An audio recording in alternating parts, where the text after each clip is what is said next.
देखिए, जाहिर तौर पर जिस तरीके से सरकार द्वारा जो कवायद की जा रही थी कि लगातार जो है जिस तरीके से सरपंच जो है वो लगातार विरोध प्रदर्शन कर रहे थे, जिस तरीके से पंचायती राज संस्थाओं के अंदर जो है वो ई टेंडरिंग को इंट्रोड्यूस किया, उसी के मद्देनजर आज जो है वो पंचायत मंत्री देवेंद्र सिंह बबली की अध्यक्षता में जो है वो हरियाणा सरपंच एसोसिएशन के 25 सदस्यीय प्रतिनिधिमंडल के साथ जो है वो बैठक होगी। और इसी पर बातचीत करने के लिए हमारे साथ इस समय मौजूद हैं हरियाणा सरपंच एसोसिएशन के अध्यक्ष रणबीर समैन, जिनकी अध्यक्षता में 25 सदस्यीय प्रतिनिधिमंडल आज जो है वो पंचायत मंत्री देवेंद्र सिंह बबली से जो है वो बातचीत करेगा। सर, किस तरीके का रुख जो है वो रहने वाला है, कौन कौन सी मांगे हैं जिन पर आज पंचायत मंत्री से जो है वो बातचीत होगी? हमारी तो मेन मांग ये है कि जो हमारे संविधान के अंदर ग्राम पंचायतों को अधिकार दिए गए हैं, हमें वो अधिकार चाहिए। और एक जो राइट टू रिकॉल है, ये पहले एमपी पे लोकसभा में लागू हो, विधानसभा में लागू हो, फिर ग्राम सभा में लागू हो। किस तरीके से देखते हैं? सरकार का ये लगातार कहना है कि जिस तरीके से पंचायती राज संस्थाओं के अंदर जो ई टेंडरिंग को जो लागू किया गया है, उससे जो है पारदर्शिता आएगी और किसी भी तरीके से जो करप्शन के जो मामले पूर्व में सामने आते रहे हैं, वो करप्शन के मामले जो है वो सामने नहीं आएंगे। पारदर्शिता के लिए जो है वो ई टेंडरिंग को इंट्रोड्यूस किया गया है। नहीं जी, ऐसा कुछ नहीं है। इससे भ्रष्टाचार और बढ़ेगा। ग्राम पंचायतें गांव की चुनी हुई होती हैं और कोई भी ग्राम पंचायत का सदस्य ये नहीं चाहेगा कि उसके गांव के अंदर गलत काम हो। वो अच्छा काम कराएंगे। ठेकेदार, ये तो ठेकेदारी प्रथा है। ठेकेदार तो एक बिजनेसमैन है, वो तो अपना प्रॉफिट के लिए काम करेगा। ग्राम पंचायतें गांव की सेवा के लिए चुनी जाती है, वो कोई प्रॉफिट के लिए नहीं काम करेंगी, वो तो अपने अपने गांव के विकास के लिए काम करेगी। लेकिन अगर हम पूर्व की बात करें तो सरपंचों के ऊपर भी लगातार जो है वो करप्शन के मामले भी दर्ज हुए हैं। बहुत सारे ऐसे मामले भी सामने उजागर हुए हैं जिन पर जो है लगाम लगाने के लिए सरकार के लिए इस तरीके का रुख जो है वो अख्तियार किया गया ताकि ई टेंडरिंग के माध्यम से सुचारू रूप से ग्रामीण विकास के कार्य हो सके। करप्शन के मामले ऐसा है, ये तो कहने की बात है। कितने सरपंचों के ऊपर जो करप्शन करता है उसके ऊपर एक्शन होना चाहिए। हम तो खुद कहते हैं, अगर कोई करप्शन करता है तो उसके ऊपर एक्शन लो। सरकार को चाहिए कि जो जिसके खिलाफ शिकायत आती है उसकी जाँच करें और उसको जो भी सजा होती है, कानून के तहत जो भी प्रक्रिया होती है, जो सजा होती है, उसको सजा देने का काम करे सरकार। राइट टू रिकॉल से क्या आपत्ति है? जिस तरीके से यदि कोई सरपंच जो है वो अपना कार्य जो है वो सुचारू रूप से नहीं कर रहा तो उसके खिलाफ जो है वो 60% या 70% का रखा गया है मापदंड कि उसके अंतर्गत जो है वो राइट टू रिकॉल जो है वो किया जा सकता है, सरपंच को हटाया जा सकता है। उस पर क्या आपत्ति है? राइट टू रिकॉल ऐसा है, वो एमपी और एमएलए भी इलेक्टेड बॉडी है और सरपंच भी इलेक्टेड बॉडी है।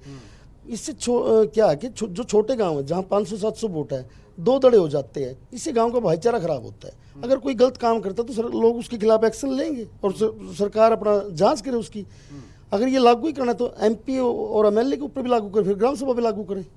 जरा विस्तार से बताएं। एक तो आपने राइट टू रिकॉल के बारे में बता दिया, दूसरा किस तरीके से देखते हैं? दूसरा क्या कुछ मांगे जो हैं वो आपकी रहने वाली हैं? खास तौर पर क्या 20 लाख तक की जो राशि थी उसको 2 लाख तक सीमित किया गया है, वो आपत्ति है या फिर कोई और जो मसले हैं उस पर थोड़ा विस्तार से बताएं। ये 2 लाख 20 लाख वाला कोई मैटर नहीं है। हमें जो संविधान के अंदर अधिकार दिए गए हैं, जो पहले हमारे देश के अंदर जो ये सशक्तिकरण किया गया था ग्राम पंचायतों का, ताकि गांव का विकास हो उसके। हम तो संविधान से हटकर कुछ भी नहीं मांग रहे हैं। देश के संविधान से तो ऊपर कुछ भी नहीं है ना। हम तो जो संविधान के अंदर ग्राम पंचायतों का अधिकार वही मांग रहे हैं, उससे ऊपर हम कुछ नहीं मांग रहे। संविधान के अंदर कौन कौन से क्लॉजेज है जिनकी तर्ज पर जो है वो आज बातचीत होगी?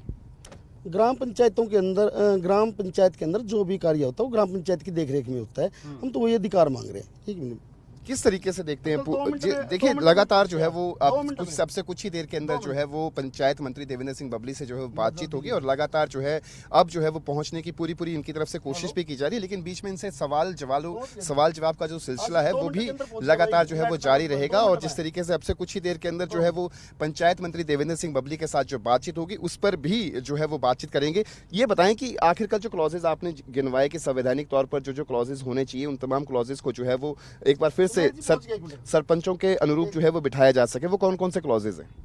क्या मैं आपका सवाल दोबारा करना? कौन कौन से ऐसे संवैधानिक तौर पर कौन कौन सी ऐसी पावर्स हैं जो सरपंचों को मिली हुई हैं जिन पर आपको खासी आपत्ति है कि सरकार की तरफ से आपकी पावर्स का जो है वो हनन किया गया है? ग्राम पंचायत के अंदर जो भी ग्रांट आती है सेंट्रल गवर्नमेंट की, राज्य की, वो पंचायतों को अपने हिसाब से काम करने दिया जाए और जो गलत काम करता है उसको सजा दी जाए। कोई भी सरपंच हो या पंच हो, लेकिन अधिकार जो दिए गए हैं संविधान के अंदर, हम तो वही मांग रहे हैं। सिर्फ ई टेंडरिंग से कोई विरोध नहीं है। ई टेंडरिंग तो पहले भी होती थी, वो पैसा देखा जाता, जो बड़े काम थे वो पहले भी टेंडरिंग से होते थे।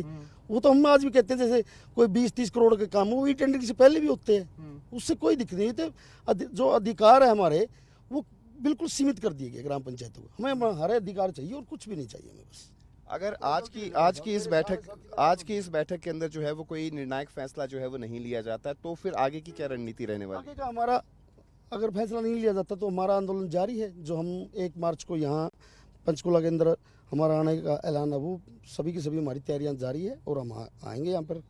अंकल एक सेकंड के अंदर आएंगे। 1 मार्च को किस ले लो यार भाई जी जवाब। 1 मार्च को क्या कुछ रहने वाला है कि किस तरीके का जो है वो एक विरोध प्रदर्शन रहेगा, उसके बारे में बताएं।